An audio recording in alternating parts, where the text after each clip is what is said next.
Në këtë rast, me të tilla mesazhe që po jepen ditë pas dite nga ana e Shtetit Bashkuar të Amerikës kundrejt qeverisë shqiptare, a mendoni se po i ngushtohet laku në kontekstin politik ndaj Edi Ramës dhe se ai do të detyrohet që të gjejë një zgjidhje politike qoftë për të dalë nga kjo lloj situate politike ku ndodhet vendi, apo qoftë për ta futur vendin në një lloj skeme të atill siç e keni cilësuar ju më parë, që mund të arrihet një lloj konsensusi publik në thonjza dhe më pas paria të vazhdojë me atë stabilitetin banal siç ka ndodhur deri më sot. Sigurisht që paria këtë kërkon, sigurisht që kanë hedhur teza dhe kanë djegur 10 figura të cilat vinë, dalin nëpër televizor sepse ju lejohet, se askush nuk del pa ju lejuar, bëjnë prezantimin e tyre, anatemohen nga pjesa tjetër, shahen, mallkohen nga pjesa tjetër, krijohet kjo lloj dinamike, por unë mendoj që kjo është më shumë zhurmë për të mbajtur opinionin publik me syt andej këtej dhe për të mos e lënë opinionin publik që të përqendrohet aty ku është thelbi. Thelbi është dështimi i çdo lloj mënyre. Këta mund ta gjejnë formalisht një mënyrë, po do të dështojë edhe ajo mënyrë. Nuk ka qeveri teknike e cila të funksionojë nëse nuk ka vullnet politik për të ndryshuar sistemin. Nuk ka qeveri teknike që t'i funksionojë zoti Rama nëse ati ikën kontrolli i shtetit. Pa kontrollin e shtetit zoti Rama është hiç. Zotin Rama do ta linin edhe bashkëpunëtorët më të ngushtë, të cilët i poshtron për ditë, dhe të cilët mezi presin ditën që t'i vejnë këmbën sipër, ashtu siç i ndodhi Sali Berishës, ashtu siç i ndodh çdo lloj udhëheqësi politik në Shqipëri, të cilët tani më e kanë thënë qartë, e kanë treguar qartë haptazi që nuk kanë pikën e fytyrës, pikën e ndjenjës kombëtare, pikën e asaj që do të ishte ndjesia për të ndërtuar shtet, ndërsia për të ndërtuar, për të shërbyer kombit dhe për të ndërtuar një shtet që t'i shërbej kombit. Në mungesë të kësaj, çdo gjë tjetër është lëvizje mekanike politike. Sigurisht që ka lëvizje mekanike që mund ta shpëtojnë për disa kohë, ka lëvizje mekanike edhe jashtë vendit me aleatët e tij, sepse ka shumë njerëz që e mbështesin ende kryeministrin në detyrë, i cili është më këmbës i sindikatës ndërkombëtare të krimit, por sigurisht që zgjedhjet që ai ka tani më janë më të ngushtuara. Tani, këtu dua ta ripërsëris edhe një herë në mënyrë tjetër ndoshta. Ngushtimi i lakut për shkak të trysnisë ndërkombëtare është njëra gjë dhe është reale. Mirëpo, unë mendoj që ajo që do t'i shërbente më shumë Shqipërisë sot është që atij t'i ngushtohet laku për së brendshmi. Sepse shiheni, edhe në Bullgari shpallen zgjedhje të reja. Pra, duhet që të reagojnë shqiptarët kundrejt tij, sepse dy zgjedhje janë, ose zgjedhjen do të na japin të gatshme, ose do ta përcaktojmë vetë. Duke e njohur karakterin e shqiptarëve, unë mendoj që duhet ta përcaktojmë vetë. Duke qëndruar tek pjesa e zgjedhjes, a mendoni se mund të shkohet drejt një skenari si ai i Maqedonisë Veriut në rastin e Gruevskit, ku më pas daljes përgjimeve shumë të rënda, Gruevski doli jashtë skenës politike dhe më pas ju desh edhe ta ratisej? Nuk mendoj që zoti Rama e ka këtë luks.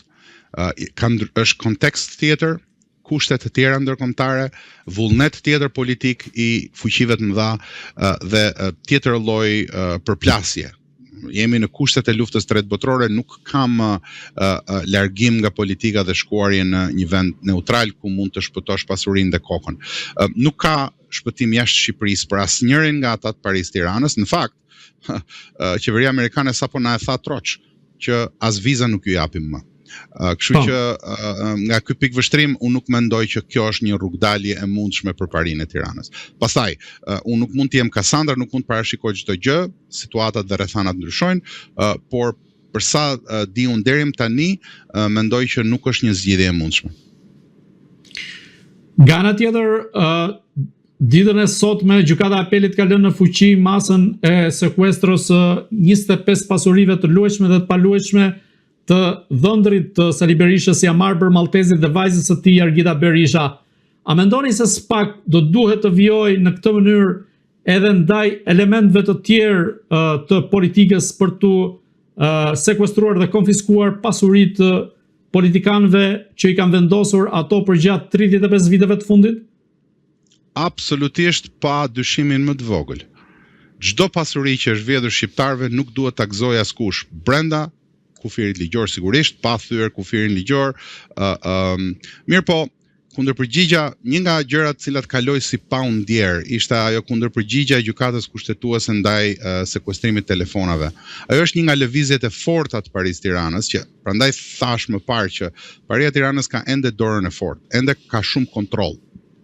Dhe ky kontroll i buron nga mbështetja që ka tek njerëzit ende.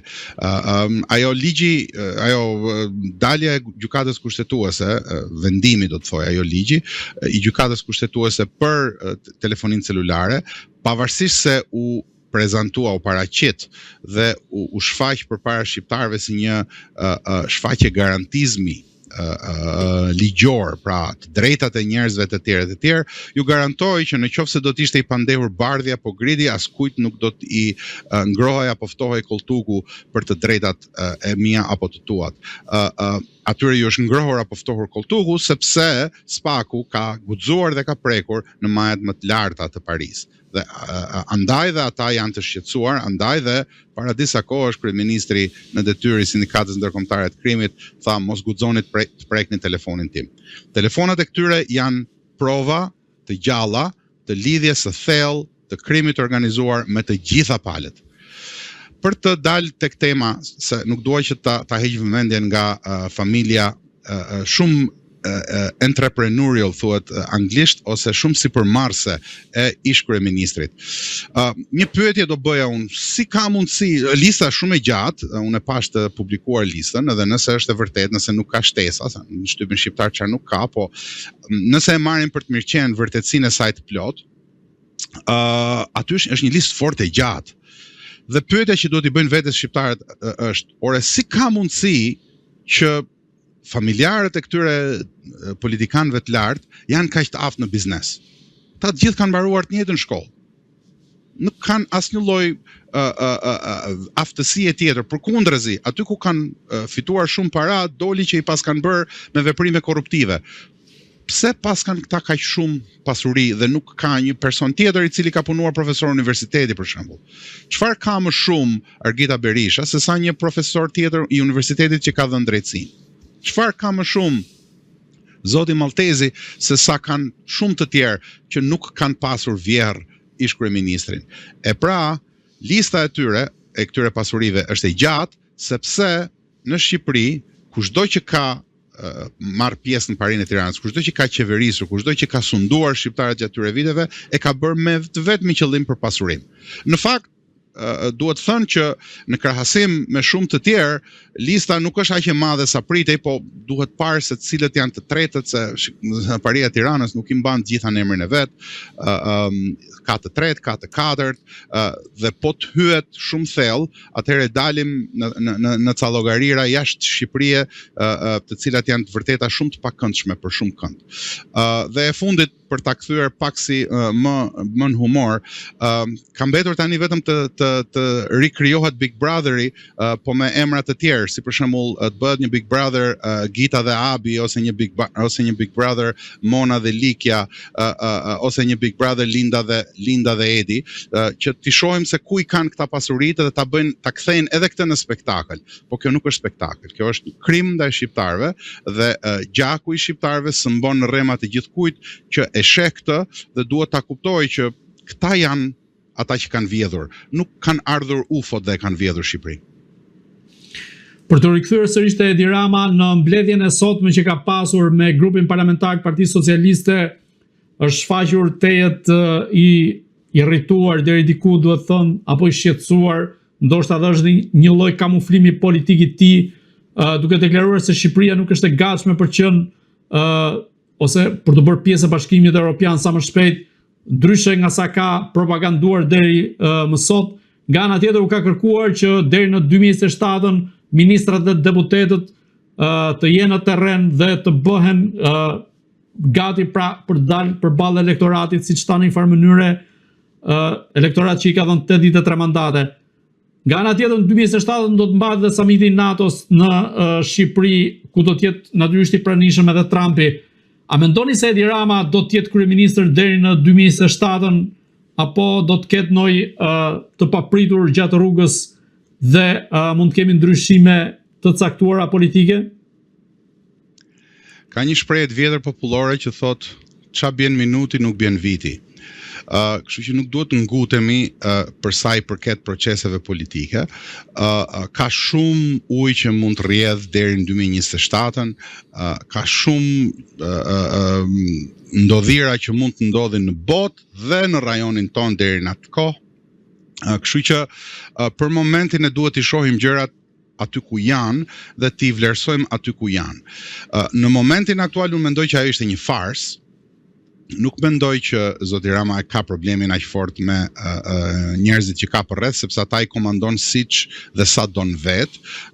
Njerëzit që ka përreth zakonisht çdo udhëheqës shqiptar i trajtojnë si zara në një tryez tavle, pra janë praktikisht të lëvizshëm dhe për sa kohë që thon po dhe janë të korruptuar, janë të pranueshëm, sepse nëse thon po, çdo gjë shkon mirë për udhëheqësin, nëse thon jo dhe janë të korruptuar, atëherë udhëheqësi i thotë unë do të të nxjerr këtë korrupsionin që ke bër dhe i dërgon në Zvicër me pushime të përhershme, pastaj si atë zëvendëskryeministin dhe ministrin e financave.